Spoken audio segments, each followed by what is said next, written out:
Hello everyone and welcome back to my channel. This is chapter number 4 of class 11 business studies and the topic is business services.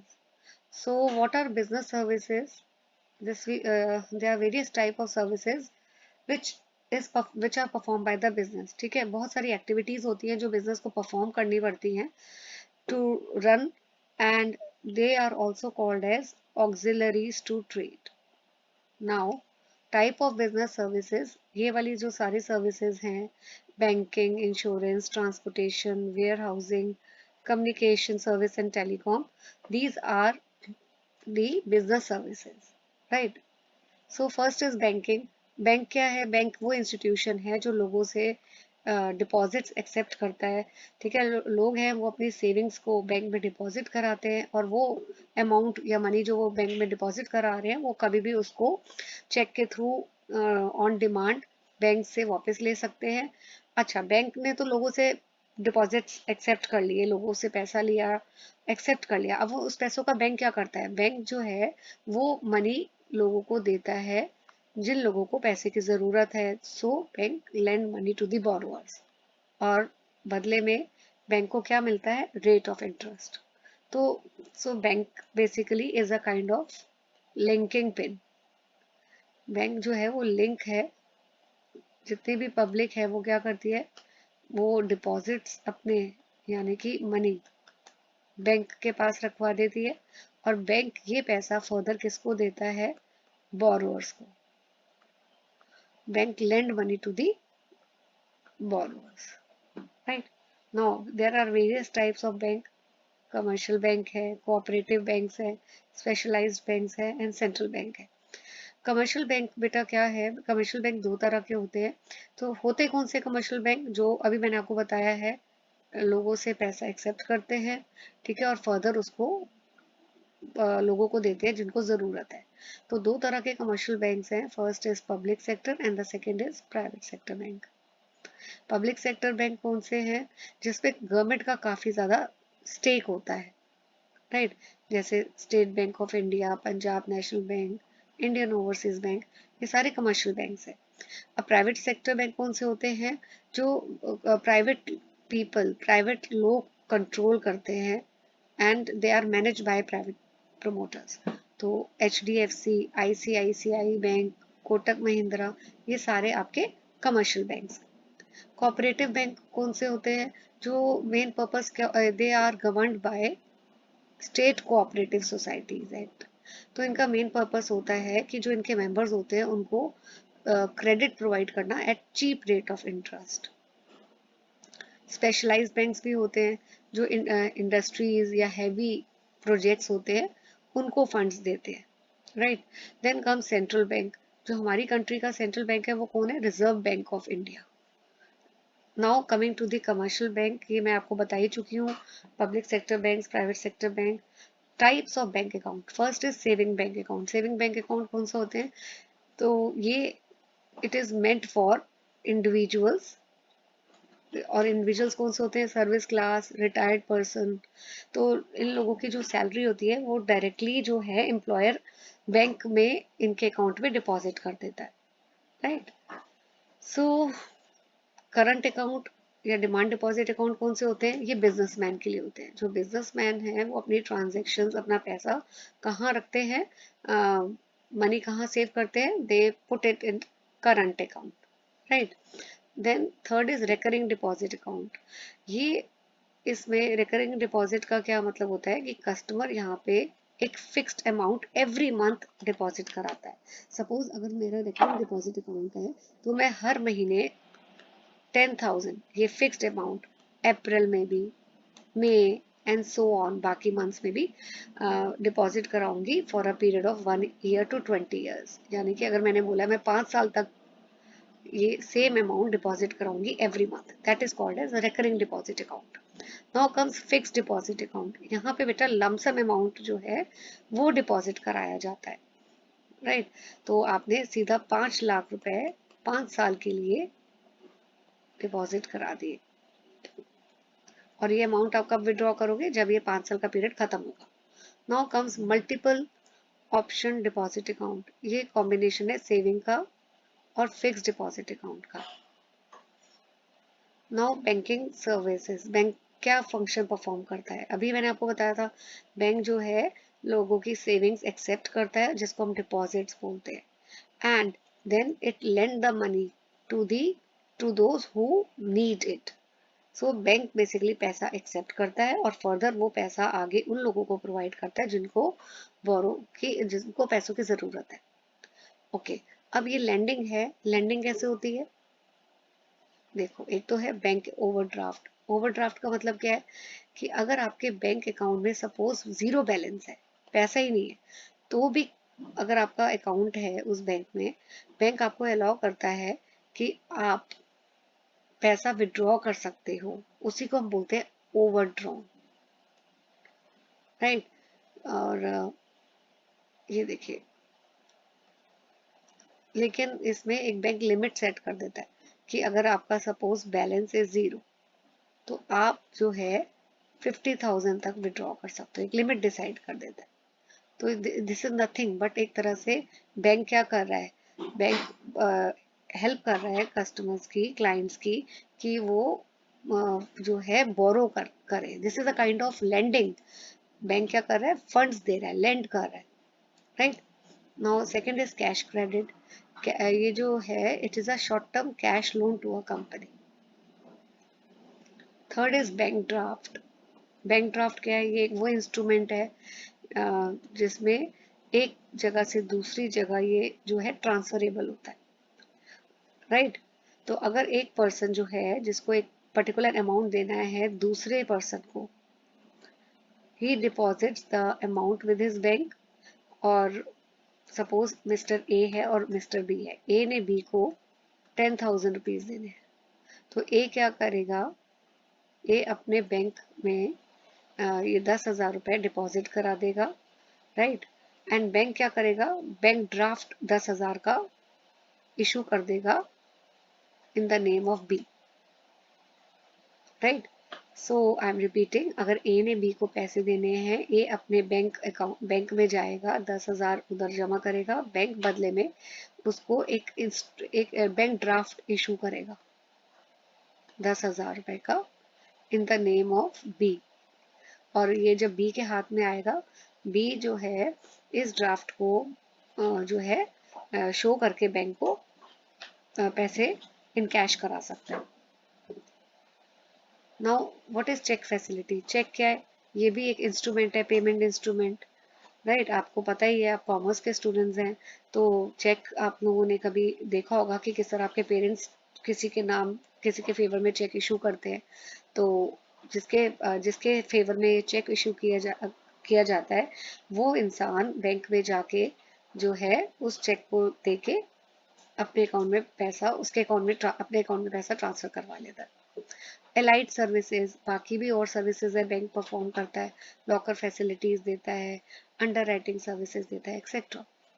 Then come E banking. E banking का मतलब है internet banking. आजकल तो आपने देखा होगा कितना revolution आया है बैंकिंग में। इलेक्ट्रॉनिक बैंकिंग भी किया जाता है जिसमें हम सारे बैंकिंग फंक्शंस जो हैं वो ऑनलाइन करते हैं। आपने देखा होगा, अगर हमें किसी को एक जगह से दूसरी जगह पैसे भेजने हैं, ट्रांसफर करने हैं, तो हम ऑनलाइन भी कर लेते हैं। कोई इलेक्ट्रिसिटी बिल पे करना है, ठीक है, वो भी हम ऑनलाइन कर लेते हैं। सो बैंक ने ये फैसिलिटी दी है, इससे हमें बहुत इजी हो जाता है। पहले क्या होता था कि अगर आपको पासबुक अपडेट करानी, आप लंबी लंबी लाइनें में खड़े होते थे, पासबुक अपडेट कराते थे। आजकल आपको ऑनलाइन सारी स्टेटमेंट पता लग जाती है। सो that is with the bank provide such facilities. अब बहुत तरह की डिजिटल पेमेंट्स भी होती है बेटा। क्या देखिए, ये एक तो है डेबिट कार्ड। डेबिट कार्ड क्या होता है? एक प्लास्टिक कार्ड है, और जिसके पास ये कार्ड होता है उसको हम बोलते हैं कार्ड होल्डर, राइट।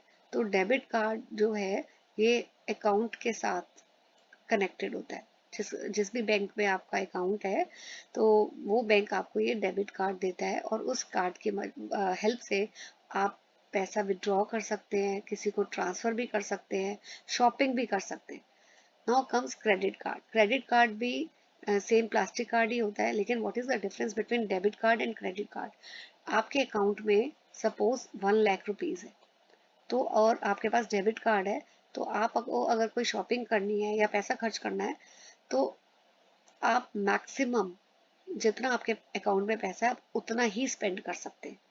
लेकिन क्रेडिट कार्ड में क्या है, अगर आपके अकाउंट में 1 लाख है सपोज, और आपको कोई चीज 5 लाख की पसंद आ रही है, तो एक तरह से आपको बैंक क्रेडिट दे रहा है, आप शॉपिंग 5 लाख की कर सकते हो।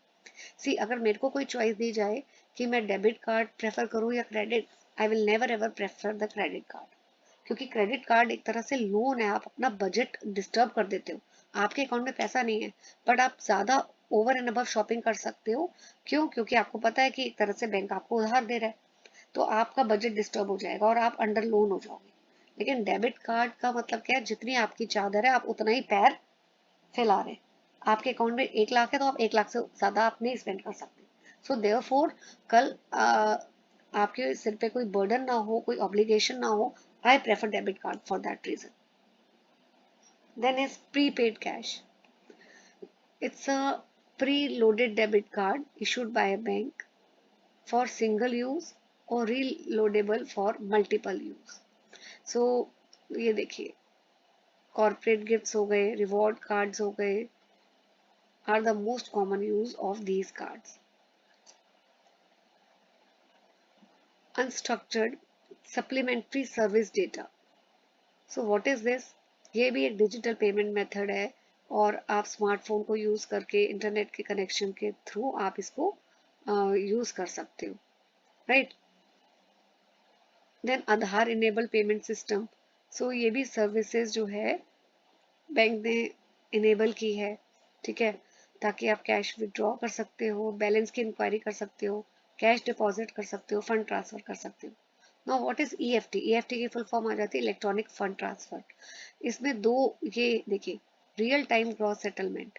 रियल टाइम ग्रॉस सेटलमेंट में क्या है कि आप मनी ट्रांसफर कर सकते हो एक बैंक से दूसरे बैंक में, एंड ये facility is available only with bank branches for a minimum amount of 2 lakh. Minimum 2 lakh, 2 lakh जो है, ठीक है, इसमें कोई अपर कैप नहीं है, तो मिनिमम, लेकिन 2 लाख का अगर अमाउंट होगा तो ही आप आरटीजीएस कर सकते हो। अब what is national electronic fund transfer? इसकी 1 मार्कर आ सकता है बेटा, आरटीजीएस की फुल फॉर्म, एनईएफटी की फुल फॉर्म, ठीक है। सो यहाँ पे कोई मिनिमम लिमिट नहीं है, कोई मैक्सिमम लिमिट नहीं है। जैसे आरटीजीएस में अगर आपको पैसा ट्रांसफर करना है एक बैंक से दूसरे में, तो minimum money should be 2 lakhs, लेकिन नेफ्ट में ऐसी कोई लिमिटेशन नहीं है। Now what is unified payment interface? UPI payments आप करते हैं फोन पे से, गूगल पे से, ठीक है। तो ये तो आप मेरे से भी ज्यादा आज की जनरेशन इसको यूज करती है कि यूपीआई आईडी क्रिएट की जाती है, यूपीआई पिन होता है जिसको आप एंटर करके फंड्स को अपने बैंक अकाउंट के साथ लिंक होता है ये भी बेटा, और आप इसमें डायरेक्टली फंड्स भी ट्रांसफर कर सकते हो, शॉपिंग भी कर सकते हो। सो 24/7 फैसिलिटी अवेलेबल रहती है। Then immediate payment system, what is this? So यहाँ पे इलेक्ट्रॉनिक फंड्स जो इलेक्ट्रॉनिकली एक्सक्यूज इलेक्ट्रॉनिकली फंड्स जो हैं वो ट्रांसफर होते हैं through mobile phones, right. So maximum transfer limit है यहाँ पे 5 लाख। इसमें इंस्टेंट पैसा ट्रांसफर हो जाता है, इमीडिएट मतलब इंस्टेंटली। पॉइंट ऑफ सेल में आप कभी शॉपिंग के लिए जाते हैं किसी भी स्टोर में, शोरूम में, तो आप कार्ड स्वाइप करते हैं, तो that is called as point of sale. Mobile wallet, so ये एक वर्चुअल वॉलेट है। जैसे आप अपनी जेब में एक वॉलेट रखते हैं जिसमें पैसा रखते हैं, ये एक ऑनलाइन वॉलेट है जहाँ पे आपकी बैंकिंग डिटेल्स जो है वो सारी सेव होती है मोबाइल ऐप में, राइट। तो जैसे पेटीएम हो गया, पेटीएम में आप वॉलेट बना होता है ना बेटा, तो आप वॉलेट में फंड डालते हैं। अमेजोन में होता है पे बैलेंस, अमेजोन पे balance, that is the example of mobile wallet. Now what is mobile banking? तो जो भी आप ऑनलाइन ट्रांजेक्शन्स अगर आप कर रहे हैं, banking transaction through mobile with the help of mobile, that is called as mobile banking, simple। Okay. Then ATM, ATM से भी आप यूज करते हैं, जिसको हम एटीएम की फुल फॉर्म क्या है? Automated teller machines. सो इसमें आप पैसा विड्रॉ कर सकते हो, डिपॉजिट भी करा सकते हो। देन भीम, भारत इंटरफेस फॉर मनी, ये भी एक वो payment, it is a payment mobile app है ये। ठीक है, micro ATM, this is another one. तो ये सारे डिजिटल पेमेंट, और आज तो इतना इंडिया डिजिटल हो गया है। आप देखते हैं कि सब्जी वाला, small vendors, auto drivers, they all are using, and you must have face this issue कि अगर आप ऑटो में ट्रेवल कर रहे हैं, ठीक है, और आपको आपको पेमेंट करना है 85-86 रुपीज़ की, तो और आप 100 रुपीज़ का नोट दे रहे हैं, तो ऑटो ड्राइवर क्या बोलता है, मेरे पास चेंज नहीं है मैम, आप यूपीआई से पेमेंट कर दीजिए।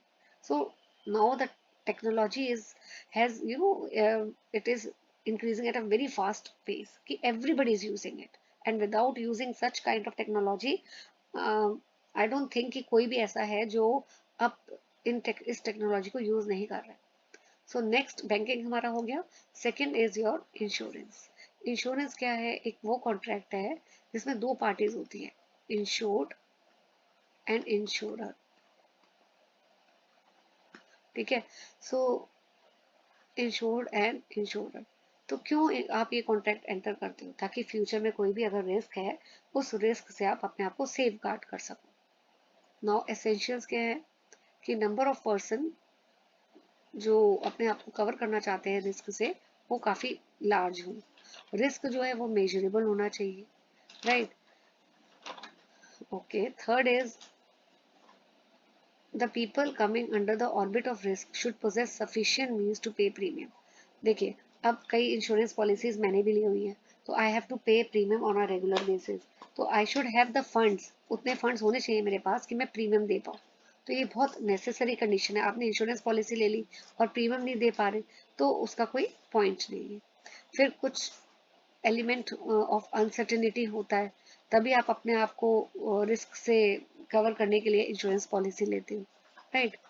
नाउ फंक्शंस क्या है इंश्योरेंस के, प्रोटेक्ट करता है रिस्क से, रिस्क को एलिमिनेट तो नहीं कर सकता है, डिफ्यूज करता है। डिफ्यूज का मतलब है कि जो बर्डन है वो आपके ऊपर ना आकर बहुत सारे लोगों में स्प्रेड हो जाता है, डिस्ट्रीब्यूट हो जाता है। फिर इंश्योरेंस कंपनी क्या करती है, उनका काम क्या होता है, लोगों की सेविंग्स जो है वो अपने पास रखती है in the form of premium. मैं प्रीमियम दे रही हूँ, कहाँ से दे रही हूँ, it's a kind of saving which I am doing, ठीक है। तो ऐसे मैं, मेरी तरह बहुत सारे लोग हैं जो प्रीमियम डिपॉजिट करते हैं, तो इंश्योरेंस कंपनी के पास काफी अमाउंट इकट्ठा हो जाता है, और फिर वो उस पैसे को किसको प्रोवाइड करती है, बड़ी बड़ी कंपनीज को, जिनको पैसे की जरूरत होती है, उनको फाइनेंशियली हेल्प करती है।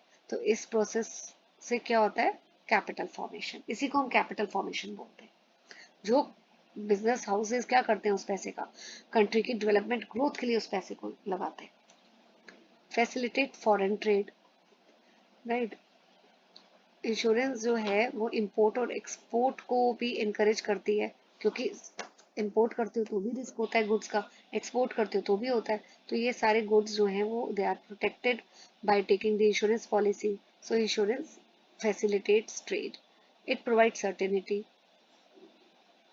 अगर कोई भी अनसर्टेनिटी होती है फ्यूचर में, तो इंश्योरर क्या करता है, इंश्योरर प्रीमियम चार्ज करता है टू कवर द रिस्क, और सर्टेनिटी प्रोवाइड करता है कि कल कुछ मिस हैपनिंग हुई तो इंश्योरेंस कंपनी बोलती है मैं हूँ, I am there to help you and cover your loss.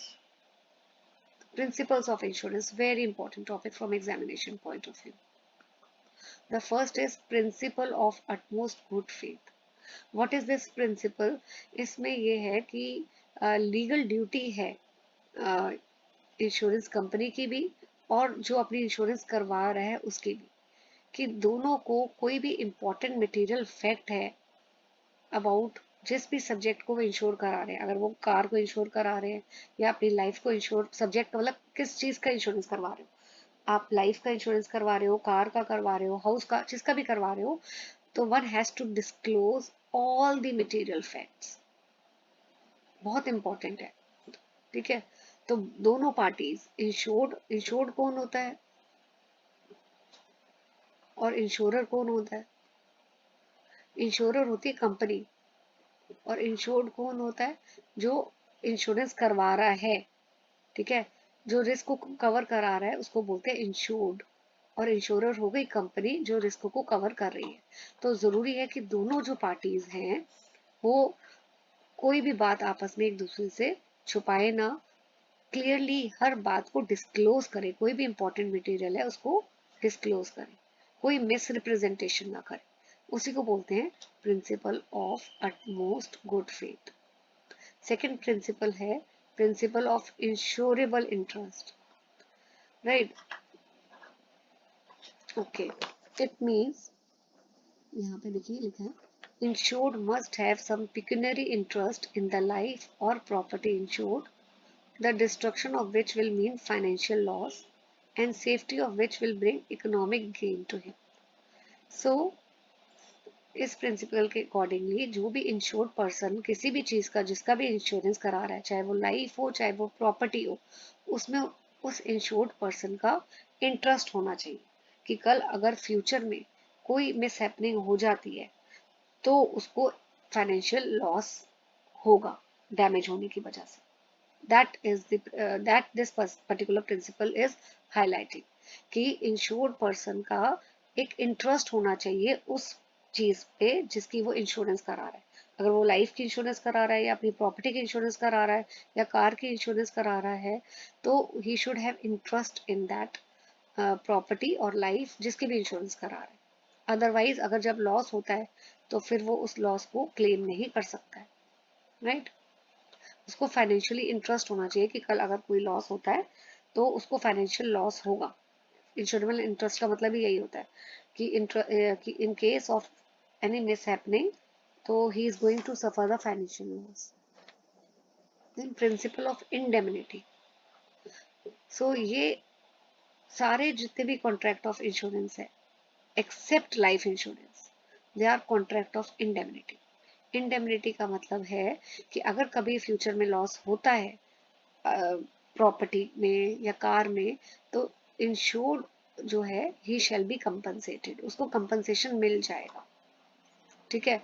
लेकिन अब लाइफ इंश्योरेंस भी क्यों नहीं एप्लीकेबल होता है कि अगर किसी की डेथ हो जाती है क्या लाइफ कंपनसेट हो सकती है? नो। देयरफॉर कि this is not principal of indemnity is not applicable on life insurance, right. तो also, one insurance company is not bound to pay anything more than the sum of the policy. So main आपको यही इसमें बताना है कि insured जो है अगर उसको कोई लॉस होता है, प्रॉपर्टी डैमेज होती है, तो he will be compensated for the actual loss.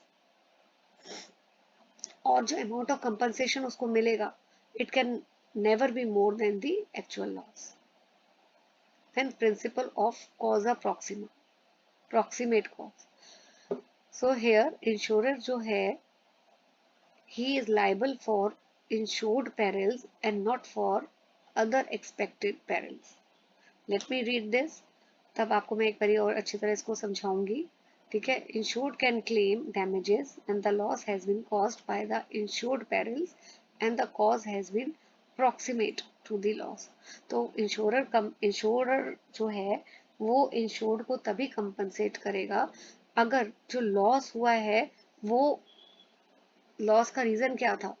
Loss का रीजन था immediate cause, right. So this is basically it means कि ओनली द प्रॉक्सिमेट और nearest cost will be considered when there are several cause for the damage. As per this principle, insurance company will be liable to compensate the insured if the reason for the loss is insured and it must be nearest one. तो अगर कोई भी damage हुआ है और उस damage के कोई भी प्रॉपर्टी है, सपोज वो डैमेज हो गई है और बहुत सारे रीजन थे डैमेज होने के, तो इंश्योरर कंपनी इंश्योर्ड को तभी कंपनसेट करेगी अगर जो जो बहुत इंपॉर्टेंट नियरेस्ट कॉज होगा, ठीक है। इंश्योरेंस कंपनी तभी कंपनसेट करेगी अगर रीजन जो है लॉस का वो है is insured, if the reason for the loss is insured and reason must be the nearest one, right? See, next one is principle of subrogation. Principle of subrogation में है ये, it is an extension of principle of indemnity. यहाँ था ना principle of indemnity जिसमें बोला था कि कंपनसेशन हो जाता है, राइट। कि कंपनसेशन जो है अगर कभी भी कोई डैमेज होता है तो इंश्योरर जो है वो इंश्योर कंपनी को कंपनसेट करेगी। That is principle of indemnity. अच्छा, प्रिंसिपल ऑफ कॉजा प्रॉक्सिमा अगर आपको नहीं समझ आया तो मैं एक एग्जांपल आपको दे देती हूँ, ठीक है। तो इसमें क्या है कि when a fire at a textile warehouse which was insured against fire damage spreads to an adjoining building. क्या है बेसिकली इसमें कि अगर टेक्सटाइल वेयर हाउस है उसमें आग लग जाती है, और वो जो थी textile warehouse was insured against fire damage, उसकी इंश्योरेंस ली हुई थी कि कल कोई अगर फायर लगती है, आग लगती है, तो उसको कंपनसेशन मिल जाएगा। एंड वो जो आग है इट स्प्रेड्स टू एडजॉइनिंग, साथ की जो बिल्डिंग थी उसमें भी आग लग जाती है। वाइल फायर जो है वो इनिशियल कॉज है। If fire fighters move undamaged goods to an open yard and they are later damaged by rain, the rain is considered the proximate cause for the goods in the yard, not the fire. What does it mean? कि अगर fire तो देखिए initial cause तभी माना जाएगा कि goods damage हुए आग की वजह से, वो तभी माना जाएगा कि अगर जो फायर एक्सटिंग्विशर्स आए थे और उन्होंने जो जितने भी गुड्स थे उनको एक ओपन यार्ड में रख दिया था, ठीक है। सो बाद में अगर वो रेन की वजह से डैमेज हो गए, उनको ओपन एरिया में उन्होंने अनडैमेज जितने भी गुड्स बच गए थे ना, उनको फायर एक्सटिंग्विशर्स ने क्या किया, एक ओपन एरिया में जाके रख दिया। लेकिन बाद में क्या हुआ, बारिश आई, ओपन एरिया में गुड्स पड़े थे और रेन की वजह से वो गुड्स सारे खराब हो गए। बारिश की वजह से वाले गुड्स नहीं खराब हुए। सो यहाँ पे प्रॉक्सिमेट कॉज क्या है? It is not fire, it is rain, ठीक है। जो अनडैमेज गुड्स थे वो किसकी वजह से हुए damage? It not because of fire, क्योंकि फायर एक्सटिंग्विशर्स ने तो आकर उन गुड्स को ओपन एरिया में रख दिया था, उनको बचा लिया था। बाद में वो बारिश की वजह से, रेन की वजह से वो गुड्स डैमेज हो गए। तो मेन रीजन क्या है उन गुड्स के डैमेज होने का? It is not fire, it is rain. So इसलिए जो है वो कंपनसेशन उनको नहीं मिलेगा, राइट।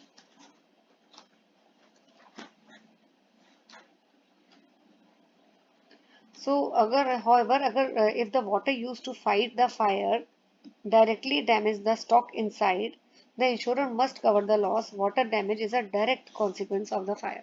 तो इतना डिटेल में नहीं करना है आपको, बस सिंपल यही समझना है कि मेन कॉज कंपनसेशन तभी मिलेगा अगर डैमेज जो गुड्स है वो the reason for the damage good was nearest one.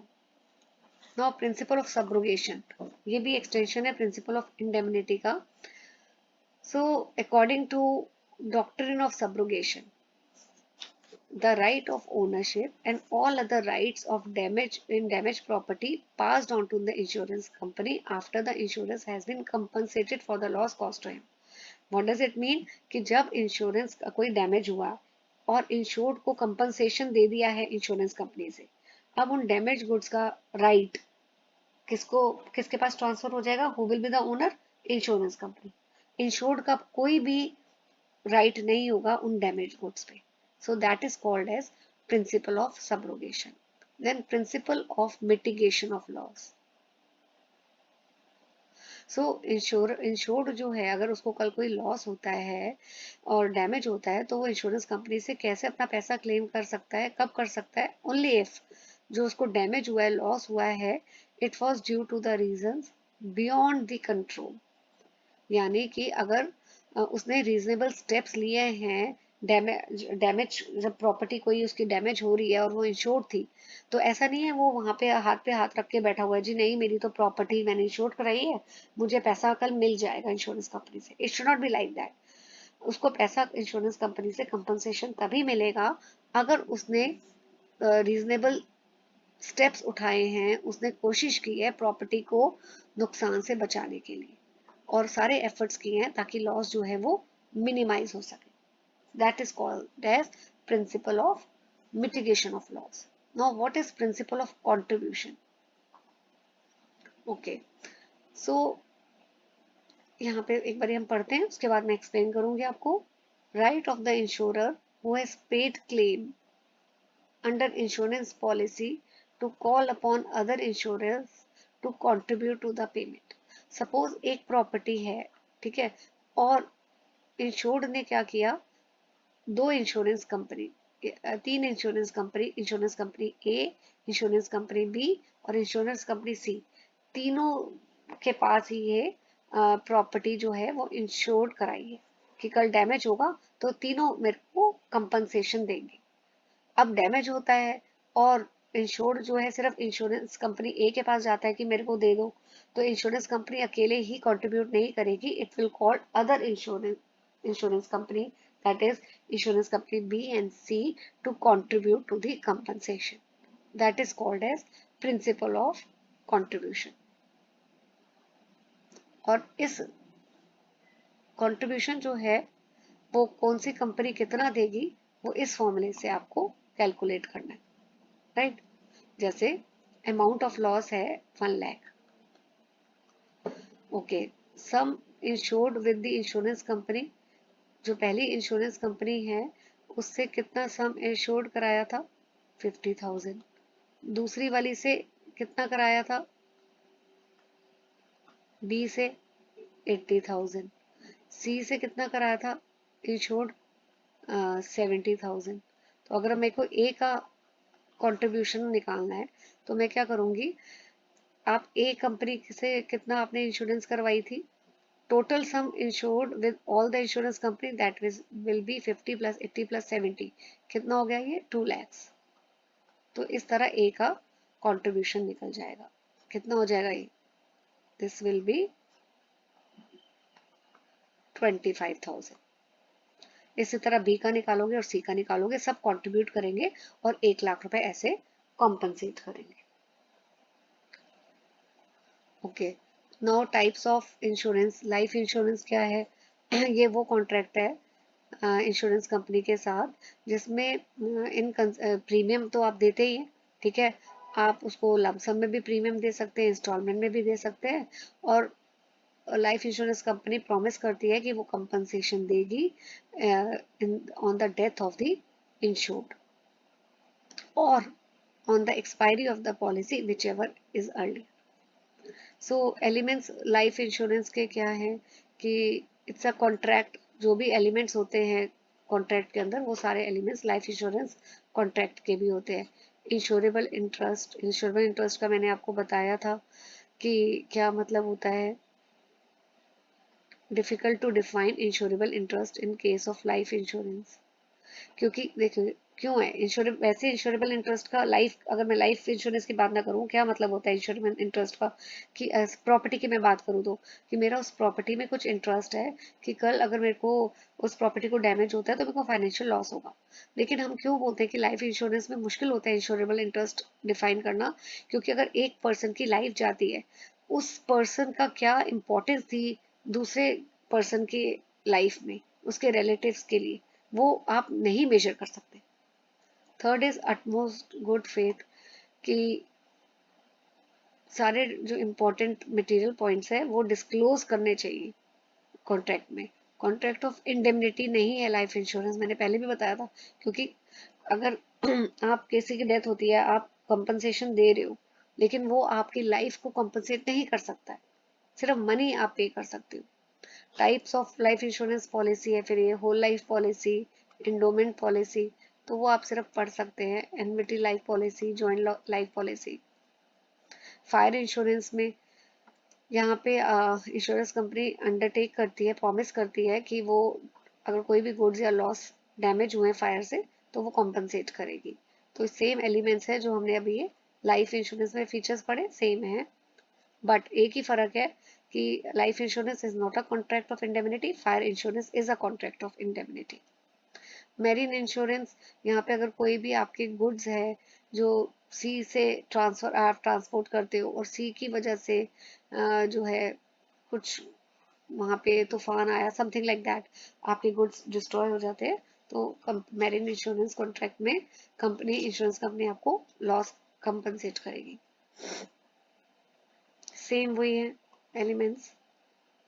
Then health insurance, ये भी इंश्योर्ड और इंश्योर्ड के बीच में कॉन्ट्रैक्ट होता है कि जितने भी एक्सपेंसेस हैं रिलेटेड टू ट्रीटमेंट, हॉस्पिटलाइजेशन, ये इंश्योरेंस कंपनी आपको देती है अगर आप प्रीमियम टाइम टू टाइम दे रहे हैं।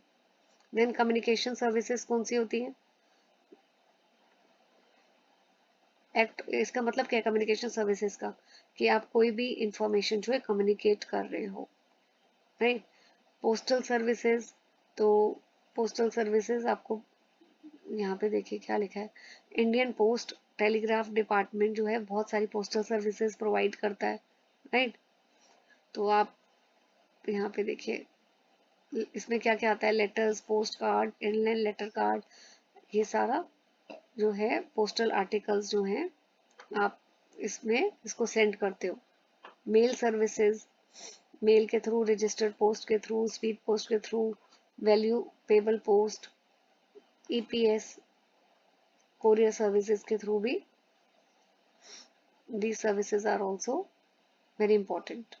टेलीकॉम सर्विसेज, टेलीकॉम सर्विसेज में सेल्युलर मोबाइल सर्विसेज आता है, radio paging services, fix line services, cable services and all such,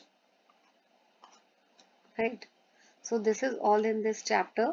इसमें सबसे ज़्यादा जो इम्पोर्टेंट है बेटा वो है इंश्योरेंस के बारे में, जितने भी प्रिंसिपल्स हैं उनको अच्छी तरह कर लीजिएगा, राइट। एंड कमर्शियल बैंक के फंक्शंस कर लीजिए, that is important. So, thank you for watching my video and happy learning to all of you.